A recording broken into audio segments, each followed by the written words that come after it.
எல்லாம் இருக்கா அந்த கடையில? ராஜேஷ், என்னம்மா?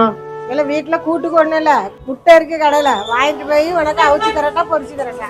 உனக்கு ஒண்ணு அவிக்கணும் இல்லைன்னா பொரிக்கணும், அதை விட்டா உனக்கு வேற எதுவுமே தெரியாதாடே?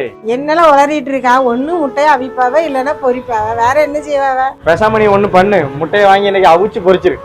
அது எப்படிலாம் அவிச்சு பொரிக்க முடியும்? உனக்கு என்ன பைத்தியமா பிடிச்சிருக்கு?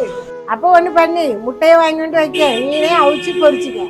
சரி, இன்னைக்கு முட்டையை அவிச்சு எப்படி பொரிக்கிறதுன்னு எங்க அம்மாவுக்கு சொல்லி கொடுப்போமா? வாங்க. அதுக்கு முதல்ல ஒரு முட்டையை நல்லா அவிச்சு இந்த மாதிரி உடைச்சு எடுத்துக்கிட்டேன். அப்புறம் நல்லா குழியா இருக்கிற ஆப்பச்சட்டியில கொஞ்சமா ஆயில் ஊத்தி அவிச்ச முட்டையை போட்டு முட்டைக்கு மேல 2 முட்டையுமே அடிச்சு ஊத்திக்கிட்டேன். ஃபைனலா கொஞ்சமா பெரிய வெங்காயம், பச்சை மிளகாய், கேரட், தக்காளி, அப்புறம் மல்லி இலைன்னு எல்லாத்தையுமே மேல தூவி விட்டுக்கிட்டேன். கடைசியில கொஞ்சமா உப்பும் போட்டு முட்டையை அப்படியே பரட்டி போட்டோம்னா முட்டையை அவிச்சு பொரிக்கிற ரெசிபி ரெடி ஆயிரும். கைஸ், எனக்கு கிரீன் கார்ட்னா ரொம்ப பிடிக்கும். உங்களுக்கு என்ன கலர் ஹார்ட் பிடிக்குமோ அந்த ஹார்ட்டை கமெண்ட் பண்ணி விட்டுட்டு இந்த டைம்ல நீங்க யாரை மிஸ் பண்றீங்களோ அவங்களோட நேமையும் கமெண்ட் பண்ணி விட்டுருங்க. மறக்காம இந்த வீடியோக்கு ஒரு லைக்கும் கொடுத்துருங்க. முட்டைக்கல் முட்டை எவ்வளவு அழகா செஞ்சிருக்கேன் பாரு. டேஸ்ட் பாப்போமா?